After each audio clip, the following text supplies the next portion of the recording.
do presidente Luiz Inácio Lula da Silva, que é seu líder do governo no Senado da Bahia, o Jacques Wagner. Mas, em outras etapas anteriores da investigação, ela também tinha chegado à direita. E, inclusive, aliados seus, o ex-governador do Rio, Cláudio Castro, o senador Ciro Nogueira, ao Supremo Tribunal Federal também há suspeitas, há reportagens publicadas sobre Hugo Mota, sobre Davi Alcolumbre, e mesmo o senhor teve um áudio divulgado numa ligação com Daniel Forcaro. Tendo tudo isso em vista, não é difícil convencer o eleitor de que o caso Master pertence a apenas um lado do espectro político e não atinge a todos igualmente? De forma alguma, Amanda, eu sempre defendi investigação. Eu assinei todos os pedidos de CPI para que houvesse um aprofundamento da investigação, seja na Câmara, seja no Senado, ou seja nas duas casas. Você pode ver que ninguém da esquerda assinou nenhuma CPI do Banco Master. Hoje nós sabemos por quê. E estava todo mundo estranhando, já que todos sabem que a origem desse escândalo começou na Bahia, com o PT de lá, o PT do Lula na Bahia. Agora, o que vem à tona, na verdade, mostra que o Master é do PT, que o líder do governo no Senado, uma pessoa de suma importância, que frequenta ali o dia a dia ao lado do presidente da República, o PT em digital do PT em tudo quanto é lado. Eu sempre defendi que houvesse o mais rápido possível uma delação do próprio Forcaro para que ele separasse o joio do trigo, porque eu fico muito tranquilo quando eu falo de investimento privado para um filme privado que não tem contrapartida de absolutamente nada. É uma coisa, investimentos em propaganda, em rede de televisão, em rede de rádio, em jornal, tudo lícito, tudo legal.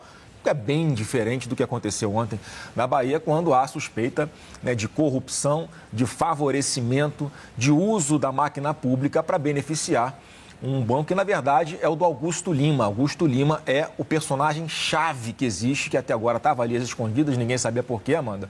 Mas nós sabemos que é porque o Augusto Lima é aquela pessoa que tem as maiores vinculações com o PT.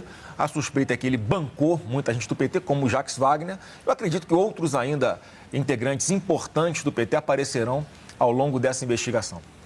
Senador, por mais que o senhor diga que tratou apenas de negócios privados com Daniel Forcaro, isso te cobrou um preço caro eleitoralmente e politicamente nas pesquisas. Várias, de diferentes institutos, demonstram que o senhor vem perdendo pontos e hoje está atrás entre 4 e 6 pontos. Daqui a pouco vai ter a divulgação do Datafolha. E essa queda foi mais expressiva, principalmente entre os eleitores independentes, aqueles que não votam necessariamente nem em Lula nem em Bolsonaro. Hoje eu até peguei a mensagem aqui, estava conversando com uma pessoa do núcleo duro da campanha do PT, e eles dizem que vão insistir nesse rótulo de Bolso Master, porque eles dizem que Jacques Wagner não é candidato à presidência. E embora reconheçam que há sim avarias e pode haver contaminação, que há um desgaste, eles dizem que no seu caso há uma ligação, há áudio e há inclusive uma visita a Daniel Forcaro. Como é que o senhor vai convencer esse eleitor independente a resgatar essa confiança, que é uma moeda, um valor tão caro e que houve um abalo no seu caso? Em primeiro lugar, depende de qual instituto você está se referindo. Tem institutos que estão dando Flávio Bolsonaro na frente no segundo turno, independente disso tudo. Quest, Datafolha, tem uma Nexus. Outra. Não, mas tem GERP, tem IBESP, tem vários institutos que não estão dando a mesma coisa. E se a lógica serve para justificar uma suposta queda minha nas pesquisas por causa de um áudio, por causa da relação privada, o que dirá, então? Esses votos todos voltarão para mim agora, uma vez que está se comprovando que há corrupção por parte na relação de membros amigos do Lula junto ao Forcaro. Então, se justifica eu supostamente perder votos por relação privada, quando vem à tona esse escândalo de corrupção de membros do PT, de amigos do Lula, a tendência é o quê? Então, esses votos vão voltar para cá, porque estão vendo que uma coisa é corrupção, a outra coisa não é. Então, eu fico muito tranquilo com relação a isso. Eu acho que tem muito mais coisa ainda que o PT tem com que se preocupar. É o filho do presidente da República, o Lulinha. O cara é suspeito de receber mesada do careca do INSS. O dinheiro de você aposentado que está nos assistindo agora pode estar na conta do Lulinha lá na Europa. Um dos sindicatos, o Sindinap, que é um dos principais sindicatos suspeitos de terem roubado o dinheiro dos aposentados, quem é o vice-presidente dele, sentado na cadeira de vice-presidente desse sindicato? Frei Chico, o irmão do Lula. Aquela foto de vários integrantes da esquerda do PT comemorando o fim da CPI do INSS. Todo mundo ligado ao Lula. Então, eles é que não querem investigação, nós defendemos investigação. Eu não sou investigado por absolutamente nada hoje em dia. Eu cobro investigação, eu posso cobrar porque eu tenho moral para fazer, o que o PT e a esquerda não tem.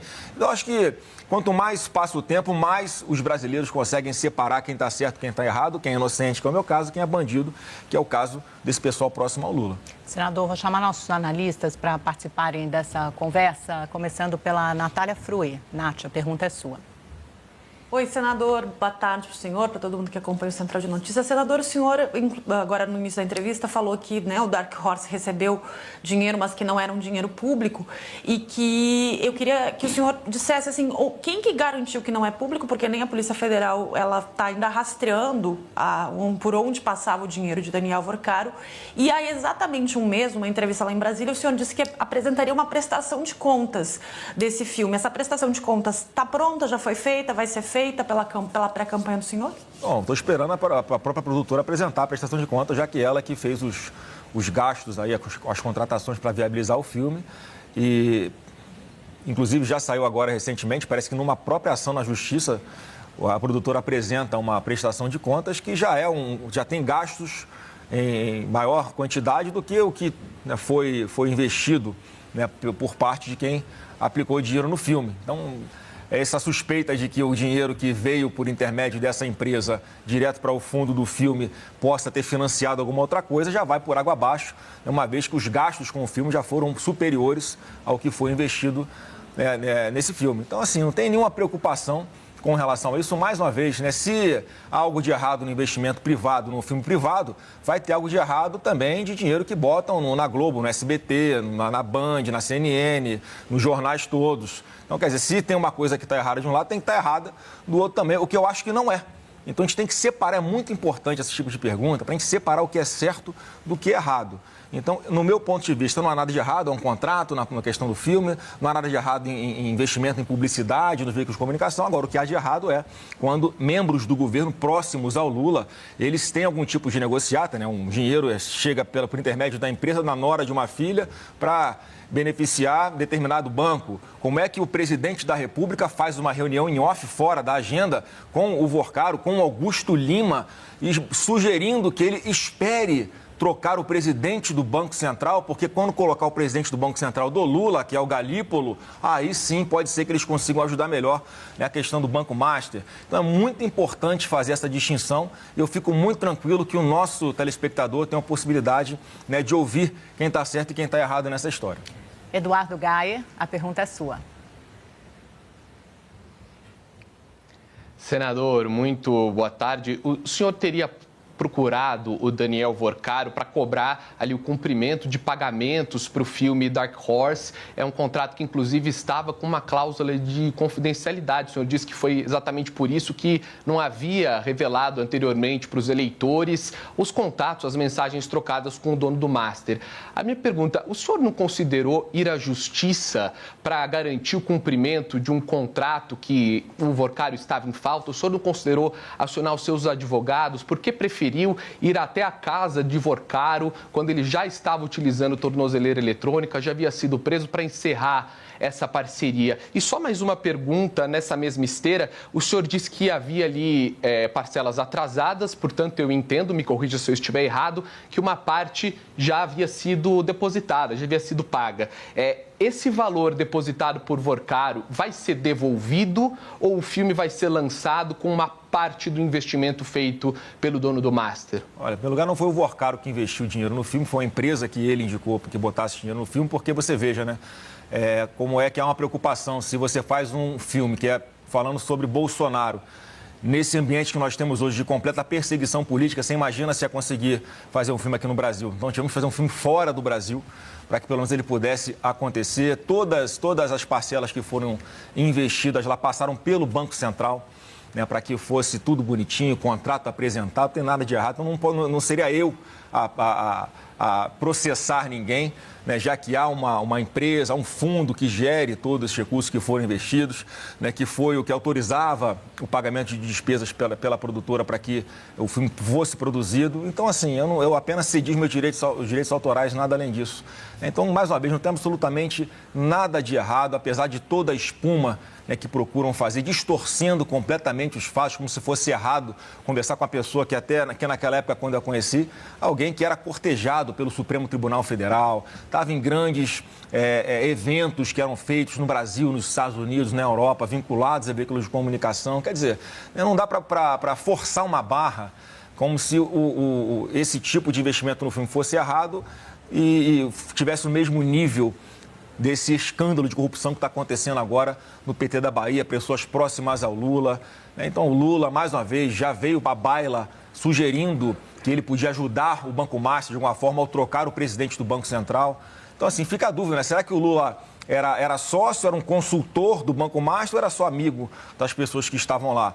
Então, eu gostaria até que tivesse assim, uma investigação profunda. Por isso que eu sempre defendi investigação, para separar quem é inocente, que é o meu caso, e quem é bandido, que é o outro lado. E é sempre importante ressaltar que o senhor não é investigado pela Polícia Federal e não foi alvo de nenhuma operação. Senador, propostas para o governo, acho que é muito importante, o Brasil quer saber. Ontem, por exemplo, o senhor fez uma grande apresentação longa ao lado do Derrite, do Sérgio Moro, sobre seu plano para a segurança pública. Queria que o senhor rapidamente elencasse alguns dos principais pontos. Essa é uma das principais preocupações do brasileiro. Sim, nós lançamos ontem o programa Brasil Sem Medo. Na verdade, são 12 medidas mais emergenciais que a gente sabe que começou o governo, temos que chegar forte aplicando isso.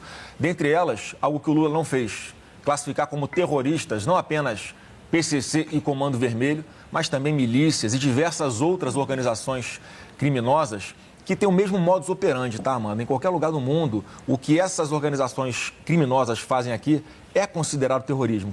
O que é isso? É o domínio de território, é a imposição do medo coletivo, é a exploração do povo trabalhador que, para abrir uma lojinha, tem que pagar pedágio, tem que pagar taxa para o traficante, ou para aquela mulher que quer ali abrir um salão de beleza na comunidade, ou quer empreender numa outra coisa, tem que pagar taxa para eles, tem que pagar taxa para ter internet, tem que pagar taxa para o gás que vai para a casa dela, tem que comprar na mão de miliciano. A gente não pode admitir mais isso. Pessoas que botam fogo em ônibus, que atiram inocentes nas ruas para mudar o foco da polícia que está fazendo uma operação naquele lugar. Eles matam inocentes, eles matam, inclusive, policiais da segurança pública. Então, a gente não pode ter tolerância com isso. Então, o plano fala disso, classificá-los como terroristas. O que significa libertar os mais de 50 milhões de brasileiros que moram em áreas dominadas por esses narcoterroristas. Esse é um programa muito bacana também, que é tolerância zero com agressores de mulheres, castração química para estuprador, uma pessoa, um monstro que violenta uma mulher, que violenta uma criança, não pode mais continuar convivendo no nosso ambiente coletivo, tem que ficar preso, tem que mofar na cadeia e só vai sair se fizer a castração química. Nós temos ali diversas coisas que já funcionam em outros lugares, como aqui em São Paulo, que é um programa de proteção da mulher, que é um programa aqui do governo do estado de São Paulo, que a mulher que conseguiu fazer uma denúncia na delegacia de abuso por parte do namorado ou de um marido, Amanda, ela vai com o seu celular, ela fica georreferenciada. O agressor bota uma tornozeleira que também dá a localização dele. Então, tem um sistema automático. Se o agressor chegar perto da mulher, já soa um alarme, vai uma viatura para defender a mulher, vai uma viatura para abordar o agressor, e isso impede com que ele continue progredindo nas agressões que podem levar muitas vezes até a morte de uma mulher. Um programa que vá proteger essa mulher de verdade, porque tem muitas mulheres, Amanda, que acabam se submetendo a esse tipo, né, de agressão e de humilhação e de covardia, porque não tem autonomia financeira. Elas precisam ter essa ajuda inicial, sim, por parte do Estado, para poderem sair do lar, proteger a sua filha, proteger o seu filho, proteger a sua criança, para não ficar mais nesse ambiente violento. Tem que ter um local para que essa mulher possa morar, ficar protegida até ela conseguir superar tudo isso. E, por fim, dos 12 itens, vou citar aqui o terceiro, que eu acho que também é muito importante, é tolerância zero com ladrão de celular. Hoje em dia, qual é a diferença de um furto de celular para um assassinato de alguém que está tendo o celular roubado? É isso aqui, fração de segundo, Amanda. Ele pode tomar o seu celular, ir embora, mas ele pode tomar o seu celular, não ir com a sua cara e te dar um tiro na cabeça. Por que a gente vai ter pena de um vagabundo marginal como esse? Tem que mudar esse governo, que esse atual governo Lula justifica que ele pode roubar um celular para que é só para tomar uma cervejinha, não tem nada demais. Então, assim, hoje o Brasil vai poder escolher entre dois caminhos. O caminho de tratar marginal como marginal ou o caminho de tratar bandido como com fofura, com flores e com amor, que é o que o Lula faz.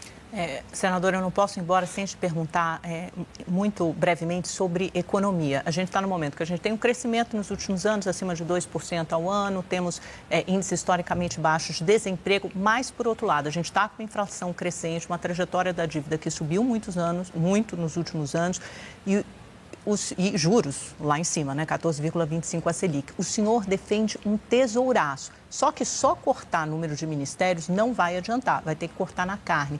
O senhor já está desenvolvendo uma proposta que, quando o senhor olha para a economia, qual o seu diagnóstico e a sua pensata, assim, sua reflexão inicial para tratar das questões principais? Não, o tesouraço não vai ser apenas com redução do número de ministérios. Vai ser em burocracia, já tem mais de 1.000 normas regulamentadoras que só atrapalham a vida do empreendedor, que vão ser revogadas de cara. A gente tem a possibilidade de cortar diversos tipos, diminuir e cortar impostos que foram criados por Lula ou aumentados por Lula.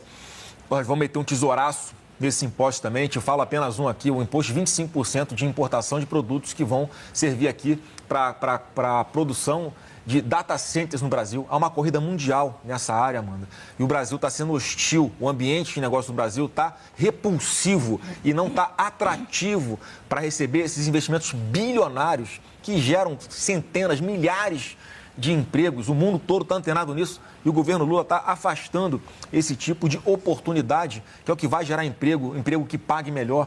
E ontem eu tive uma reunião com o ministro da Economia da Argentina.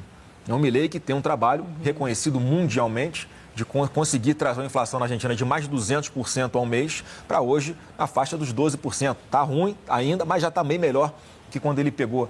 E ele falou isso, olha, tem que ser sim uma revogação total de toda essa burocracia. E eu tive a informação que aqui no Brasil, as pessoas que estão devendo, são mais de 80 milhões de famílias que estão devendo, desses 52% já estão inadimplentes, ou seja, já tem uma dívida e já não estão conseguindo pagar. São pessoas que estão parcelando o arroz e o feijão no cartão de crédito, já estão ali com a água quase acima do nariz.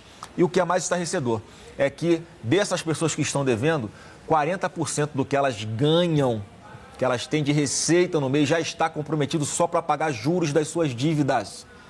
Nem quando a Dilma foi empichada havia um nível de endividamento tão grande. A estimativa é que esse valor, esse percentual chega a 60% do que o endividado ganha, já está comprometido para pagar juros da sua dívida. Como é que remedia isso? Não tem outro caminho a não ser fazer ajuste fiscal, fazer as despesas caberem dentro da receita para que muito rapidamente, ou mais rápido possível, a curva de juros comece a baixar, porque só quando você baixa juros, Amanda, porque essa taxa de juros de 14,25% é o índice que serve para corrigir a dívida dessa pessoa. Quando você vai baixando os juros da nossa economia brasileira, a taxa Selic, a correção também da dívida dessas pessoas que estão devendo vai diminuindo. E aí você tem que ter um incentivo aqui para que muitos empregos sejam gerados, para que essas pessoas possam ser empregadas, qualificadas, para receberem um salário bom, um salário melhor para conseguirem honrar suas dívidas. Não tem mágica. Não dá para achar... Mas o duro é onde cortar, porque o nível de despesas obrigatórias é muito grande. Tem onde cortar, muitos impostos foram criados. Nós temos aqui diversas fontes de receita que não estão sendo... Você vai manter a isenção, né? Até R$5.000, a gente vai matar. Olha, isenção de imposto de renda até R$5.000 só a favor. Você não pode querer economizar em cima das pessoas, né, que são mais carentes, os idosos, as pessoas que recebem BPC, a aposentadoria sagrada que foi roubada nesse atual governo. O governo Lula teve a coragem de montar um esquema para roubar dinheiro de aposentado. Ganha salário mínimo com 70 anos de idade, aquela única fonte de renda da pessoa. O governo tem a cara de pau de botar ladrão, corrupto e incompetente para gerir dinheiro de aposentado. Isso é indignante. Não dá para ter tolerância com isso. Então, como é que a gente vai conseguir reduzir despesa? Primeiro, vamos cortar a corrupção generalizada que existe nesse governo. Você pega só uma estatal, Correios, no governo do presidente Bolsonaro, dava lucro. Agora, prejuízo, mais de 3,2 bilhões só no primeiro trimestre desse ano. Reforma da Previdência, por exemplo, então, o senhor assim, é a favor? A gente tem que fazer todo esse enxugamento dessas despesas, botar gente competente para gerir estatais, promover algumas privatizações. Nós temos aí quase 1 trilhão de imóveis da União que podem ser colocados num fundo para que sejam geridos. Alguns imóveis vendidos, outros alugados. Ou seja, começar esse fundo, dar uma renda para que possa aumentar a receita e ser aplicado, por exemplo, para que os aposentados não percam o seu poder de compra com as suas aposentadorias que vão sendo comidas pela inflação que esse atual governo proporciona. Nós temos aí o pré-sal lá na margem equatorial, que a gente pode mudar o modelo para, ao invés de partilha, como é hoje, voltar a ser concessão, ou seja, mais dinheiro, são leilões mais atrativos, em que entra mais dinheiro para a União, e isso pode ser transformado em obras de infraestrutura, em pagamento da nossa dívida, que vai fazer o juro cair, fazer a inflação cair, e também no social, para ajudar quem mais precisa. Então, não é difícil, Amanda, fazer, mas tem que ter disposição e uma equipe que seja competente e que não seja corrupta, que é exatamente o perfil de quem está aí nos ministérios nesse atual governo. É porque tem grandes despesas que acabam sendo muito impopulares também, cortes, como, por exemplo, desvinculação das despesas de saúde e de educação da Receita, desvinculação do salário mínimo, das aposentadorias do salário mínimo, reforma da Previdência. O senhor pretende atacar algum desses temas? Não, não pretendo, porque, mais uma vez, a gente tem que fazer economia tampando os ralos de dinheiro público que estão escoando dinheiro de corrupção por parte desse governo. Quem precisa de proteção do Estado, no meu governo, vai continuar protegido, porque são pessoas que precisam de ter um mínimo de garantia. Tem que ter um mínimo para poder levar dignidade para dentro das suas casas. Tem que ter um mínimo para poder comprar arroz, feijão e, se Deus quiser, em algum momento, voltar a comer carne. Porque hoje tem Jogo do Brasil e muita gente não vai conseguir fazer um churrasquinho com carne vermelha porque está muito caro, vai ter que fazer com frango. O Lula prometeu carne e está chegando linguiça na mesa do brasileiro. A gente não pode admitir então, isso. O poder de compra do brasileiro tem que voltar a valer. O senhor se compromete, por exemplo, a continuar dando um reajuste real do salário mínimo, acima da inflação, porque no governo do seu pai não houve isso, era só correção pandemia, pela inflação. Como é que numa pandemia a gente vai aumentar mas o senhor vai manter a a correção acima da inflação. Com isso, sim, o senhor se compromete do salário mínimo. Sim, e reforma da Quem ganha salário mínimo, o seu poder de compra está sendo comido, engolido por causa da corrupção e da competência desse governo. Ou seja, os R$600 que o presidente Bolsonaro deu, que triplicou o valor médio do Bolsa Família, vocês vão lembrar, quem recebe Bolsa Família recebia em média R$190, Amanda. Tinha gente que ganhava R$85, R$100. O que o Bolsonaro fez? No mínimo R$600. Esses R$600, te pergunto para quem está nos assistindo, consegue encher um carrinho de compra como enchia na época do governo do presidente Bolsonaro? Não enche mais, né? O gás que você bota leva para sua casa, está mais caro ou está mais barato? O que adianta, Amanda, um governo na véspera da eleição dar vale gás para a população? O que adianta ter o gás lá embaixo do fogão e não ter dinheiro para botar comida em cima do fogão para cozinhar? É isso que está acontecendo. O Lula dá com uma mão e tira com as duas. Daniela Marques, no Ministério da Economia, ela é a principal candidata? Não tem nomes para ministérios ainda. Tem muita gente boa que está vindo, que está ajudando. Muitas pessoas preferem, por enquanto, não aparecerem, porque sabem que podem ser perseguidas nesse atual momento que o Brasil vive. São pessoas que estão bem posicionadas na iniciativa privada. Mas pode ter certeza que todo mundo que está nos assistindo, Amanda, não tem como, no governo do presidente Flávio Bolsonaro, ter um ministro da Economia pior do que o Haddad. É o camisa 10 da seleção do Paraguai, O Haddad conseguiu, com a sua péssima gestão na economia brasileira, não só deixar o povo brasileiro endividado, mas foram mais de 200 indústrias que saíram do Brasil e foram para o Paraguai. Por isso, o Haddad é o camisa 10 do Paraguai. Então, certamente, num governo Bolsonaro, o ministro da Economia, em primeiro lugar, vai ser formado em economia, que não é o caso do Haddad. Então, nós vamos tratar com seriedade, se Deus quiser, montando um time ainda melhor do que o time que o presidente Bolsonaro montou. Muito obrigada, senador Flávio Bolsonaro, pela sua entrevista.